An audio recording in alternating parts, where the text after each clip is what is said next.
நல்லா சில்லுன்னு இருக்கிற இந்த கிளைமேட்க்கு சூப்பராக சூடாக ஒரு சாஃப்ரான் க்ரீன் டீ போட்டு குடித்தா எப்படி இருக்கும்? சூப்பராக இருக்குங்க. டைஜஷனுக்கும் ஹெல்ப் பண்ணும்.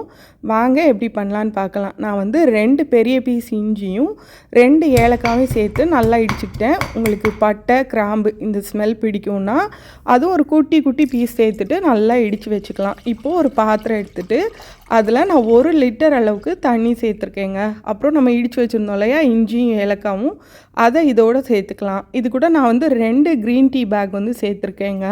அது கூட ஒரு 1/4 ஸ்பூன் அளவுக்கு குங்குமப்பூ சேர்த்துக்கலாம். அப்புறம் தேவையான அளவுக்கு சுகர் சேர்த்துட்டு 10 நிமிஷம் நல்லா மீடியம் ஃப்ளேமில் அந்த எசன்ஸ் எல்லாமே இறங்குற அளவுக்கு நம்ம வந்து கொதிக்க விடலாம். இந்த சாஃப்ரான் க்ரீன் டீயில் ஏகப்பட்ட மருத்துவ குணங்கள் இருக்குங்க. இதில் நிறைய ஆன்டி ஆக்சிடென்ட்ஸ் இருக்குது. நம்மளோட கட் ஹெல்த்துக்கு ரொம்ப நல்லதுங்க. டைஜஷன் வந்து இம்ப்ரூவ் பண்ணும். நம்ம ஹார்ட் ஹெல்த்துக்கு நல்லது. ஸ்கின் வந்து நல்லா க்ளோ ஆகும். அதுவும் இல்லாமல் நல்லா டேஸ்ட்டாகவும் இருக்குங்க. தூக்கமும் நல்லா வரும். அதனால் நான் அடிக்கடி போட்டு குடிப்பேன். பாருங்கள், இப்போ அந்த எசன்ஸ் ஃபுல்லாக இறங்கிடுச்சு. நல்லா ஃபில்டர் பண்ணிவிட்டு ஒரு கப்பில் அப்படி சர்வ் பண்ணி தேவையான அளவுக்கு உங்களுக்கு விருப்பம் இருந்தால் இன்னும் கொஞ்சம் குங்குமப்பூவும் சேர்த்துக்கலாங்க. சேர்த்துட்டு நல்லா சுட சுட குடித்து பாருங்களேன், பிரமாதமாக இருக்கும்.